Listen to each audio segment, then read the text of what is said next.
Hello， 大家好，我是正正。麦当劳叔叔消失了，他去哪里了呢？曾经在麦当劳门前的长椅上坐着的麦当劳吉祥物，不知不觉消失在了我们的生活中。在上期我们讲了麦当劳叔叔的出生与他的一系列的变革，那么本期接着上期麦当劳叔叔消失的话题。现在的麦当劳餐厅已经不再是孩子的奢侈品，随着健康饮食的理念深入人心，洋快餐也不再是什么香饽饽了，麦当劳叔叔也不再吸引孩子们的注意力。但是这难道真的是他消失的真正原因吗？然而真相往往让人匪夷所思。那么现在，请大家长按点赞3秒钟，或者来个关注。本期就给大家揭晓麦当劳叔叔为什么凭空消失了。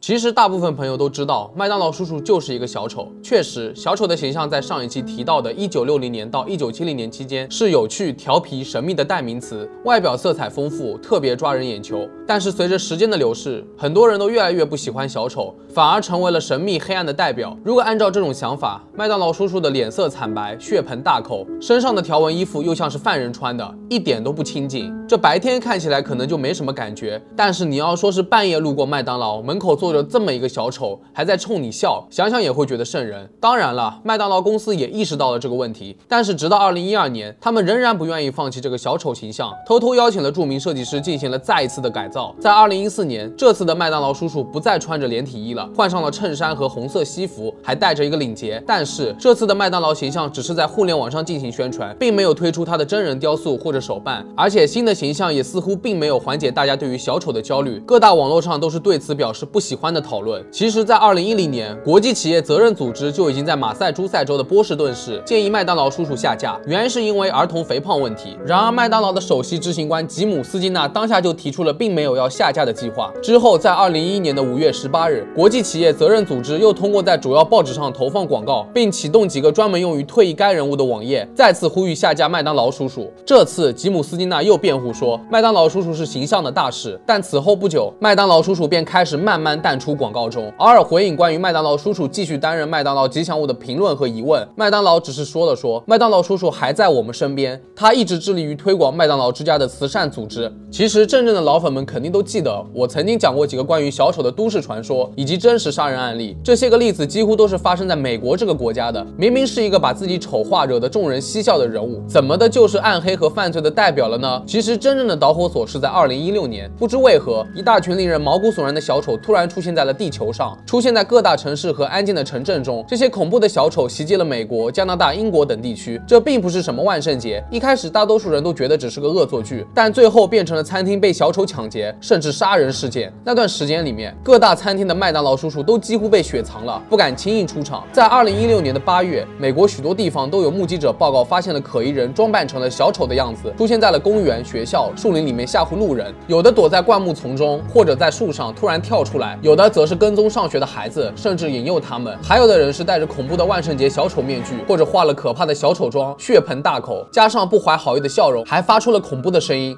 任凭无耻大汉看见了都会吓一跳。到了8月的下旬，这些假扮小丑的人更加过分了，他们会突然出现在马路上，舞弄着刀枪，严重扰乱了社会治安。对此，警方也只逮捕了几个疯狂的小丑进行了严肃处理，多次告诫民众尽量减少夜间外出。虽然装扮成小丑并不犯法，但是如果恶意恐吓他人会得到惩罚，甚至在部分的地区和学校已经明令禁止小丑装扮了。从这些小丑袭击事件中不难看出，小丑引起了巨大的社会恐慌，大家对于小丑的形象内心深处是充满恐惧的。小丑不再是逗人笑的玩偶，而是喜欢把自己的快乐建立在别人的痛苦之上的变态形象。虽然一部分小丑袭击事件只是恶作剧吓唬人，但是如果亲身经历的话，肯定相当可怕，特别是对小孩子，很可能会留下不可磨灭的阴影。然而麦当劳叔叔并不是造成恐怖小丑大军的罪魁祸首，麦当劳公司仍然站出来表示，当地市场的负责人会谨慎对待当下出现的社会恐慌，麦当劳叔叔的相关活动会大大减少，低调行事。于是无辜的麦当劳叔叔就这么的躺枪了。最终袭击事件结束了，但麦当劳叔叔仍然被划分到小丑阴影当中。越来越多的麦当劳餐厅开始下架麦当劳叔叔的模型，一些新开张的门店直接就不会添加麦当劳叔叔了，而小丑形象逐渐被贴上了恐怖危险的标签。在流行文化浪潮中，小丑也逐渐成为了恐怖片的角色。而如今麦当劳的定位为是普通快餐，不再是孩子眼中的奢侈品了。所以曾经风靡一时的麦当劳叔叔也就失去了魔力，渐渐的消失在了我们的视野当中。其实麦当劳叔叔并没有真正的消失不见，你仍然可以在社交网络中看到它，只是它出现的频率真的越来越低了，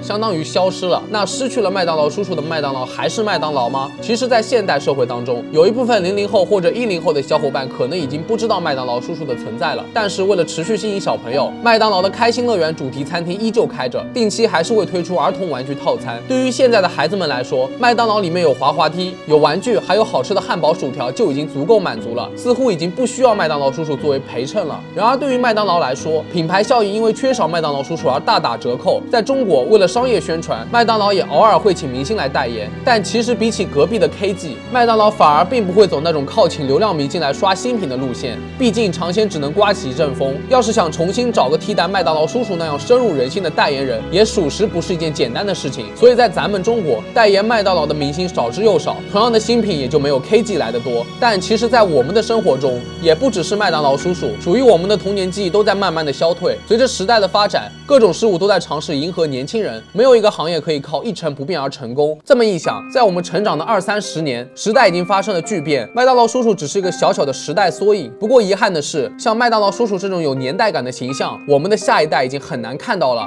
可能要等他们考古才能重新了解这背后的历史与故事了吧。好了，本期视频到这里就结束了。麦当劳叔叔是我儿时比较强烈的记忆符号，如今黯然离场，虽然有些可惜，但也是事物发展的必然规律。这就好比我们每个人的青春一样，终究会一去不复返。人不能2次踏进同一条河流，也不可能拥有2次青春，但这样的道理往往是事过境迁才懂的。希望各位小伙伴好好珍惜当下，用坚定美好的理想来注视自己青春的含义。那在这里，正正还要感谢给我充电的疫情不结束不改名、焦君、代号赤天使、玉版10188、Rainforest、好累好麻烦、采光女王、干 TM 的冲锋枪、Fish 鱼、哼啊压黑、Nakuri、口野石老、粘台冤奇、狗 up 再不跟给爷爬、多拉多法、Vagrant 薛。感谢你们的支持和鼓励，那我是正正，我们下期视频再见。